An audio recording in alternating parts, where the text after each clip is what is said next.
The reason we're here is to see the main man who trains down here, which is Josh Taylor, who is going to be live on Sky on May the 18th, challenging for a world title, the IBF super lightweight title against Ivan Baranchyk in his World Boxing Super Series semi-final. Josh, it's going to be great to have you on. I've got that one. It's a fight I'll be commentating on, and I've seen you quite a bit earlier in your career against Dave Ryan, against Postol, a few early fights as well. So I know what you're going to bring, and I know that the Sky viewers they're going to love it.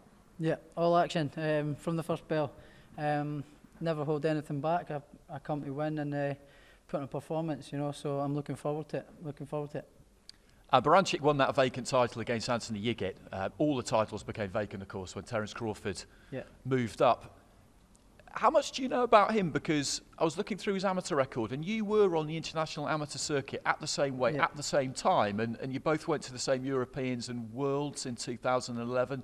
You didn't box each other there. Did you ever box each other in some of the other tournaments? No, I never actually seen much of him. I know about a couple of the same tournaments and things. I think I maybe only seen him maybe once or twice actually boxing at the same tournament. So I didn't actually know that much of him. I'm sure I boxed. Did he box Stalker in the Europeans maybe?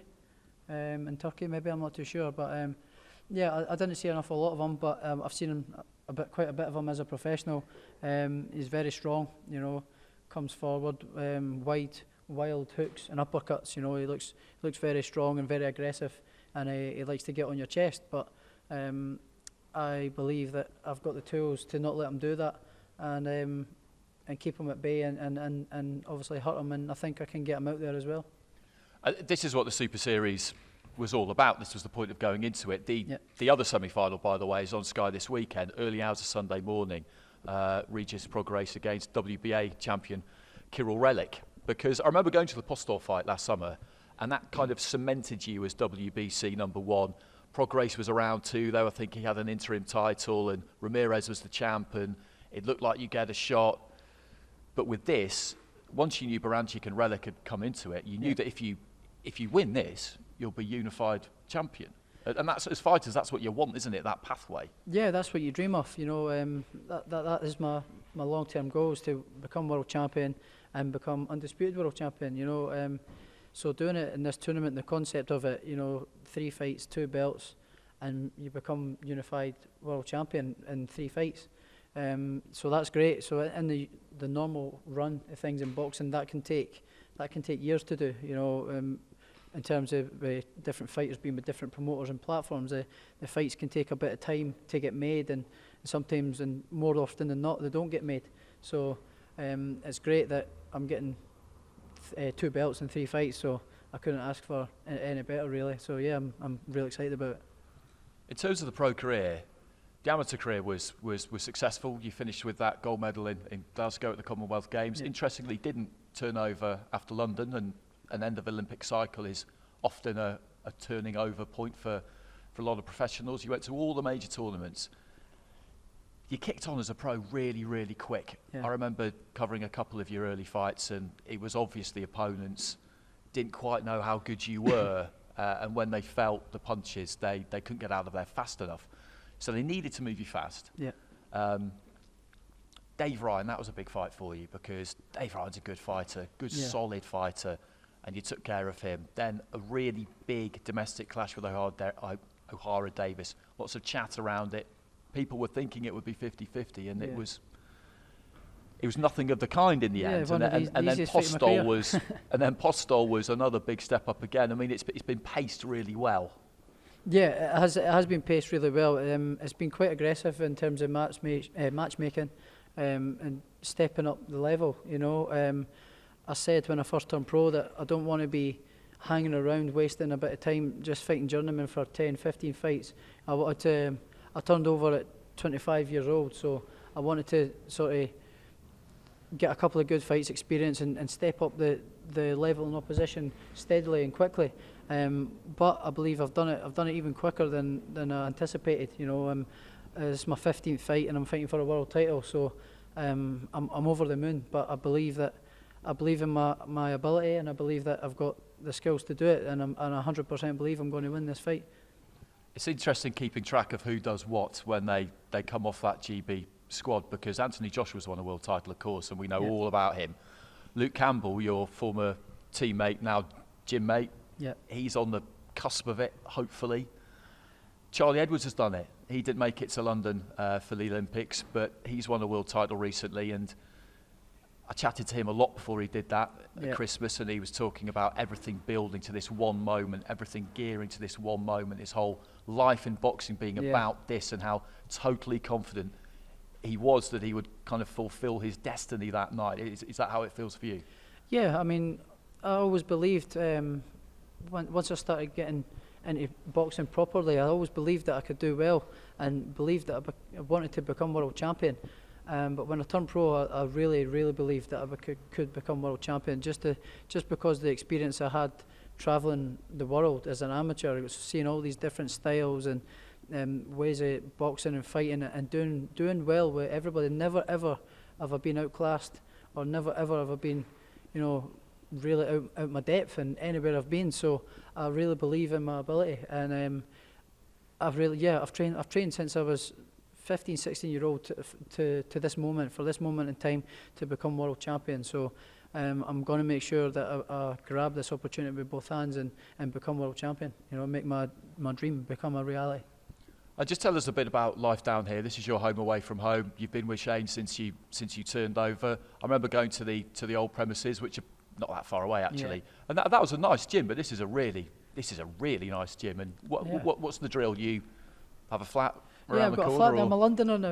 I'm picking up a wee bit of the Cockney slang here and there. So I'm picking it up. I'm enjoying it. I'm enjoying it being down here. I've moved down. I've got a flat just only 2 miles up the road from the gym here. It only takes me if I cycle down, it takes me 10 minutes. If I drive, 5 minutes. So it's ideal. I can come in, do my work, and get back up the road to the flat and chill out for a wee while if I'm tired. Have a lie down. Or if I'm, got a bit of time to kill, I can go out with the dog and things like that. So I've brought the missus. Oh, that's your dog, is it? Yeah, I've got a different dog down here, called the Manny the Pac-Man. But yeah, no, I've brought the missus down. She's up sticks and come down with me. So I'm based down here now to concentrate fully on my career and get to where I want to go. And in terms of the support you get back home, back up in Scotland, there'll be support for you from all over the United Kingdom and from just boxing fans everywhere, really, given the style that you've got. But in terms of the impact you could make in Scotland, it's great that you've got this fight again up in Glasgow. The atmosphere up there is really second to none. Did you see an opportunity to kind of become a bit of a figurehead for Scottish sport? Yeah, I think obviously there's a space there with Ricky Burns coming to the end of his career. He was the main man for a long time there, in big fights and bringing big fights to Scotland. And my last 2 fights, I've brought big nights. Victor Postel coming over, and then Ryan Martin.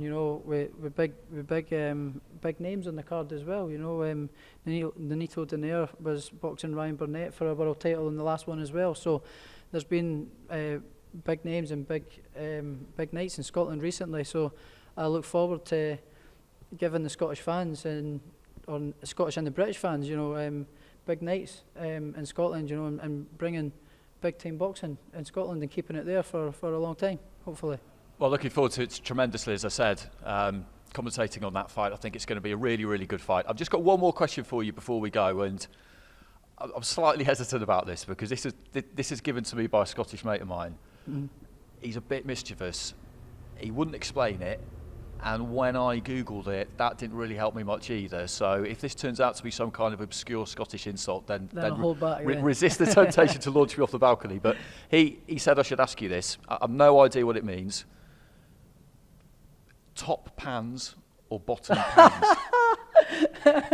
That's the place where I come from. I'm quite relieved, I must admit. It's a working class town, There's the top part you get called the top pans of Preston Pans, and where I live is the bottom part is the bottom pans.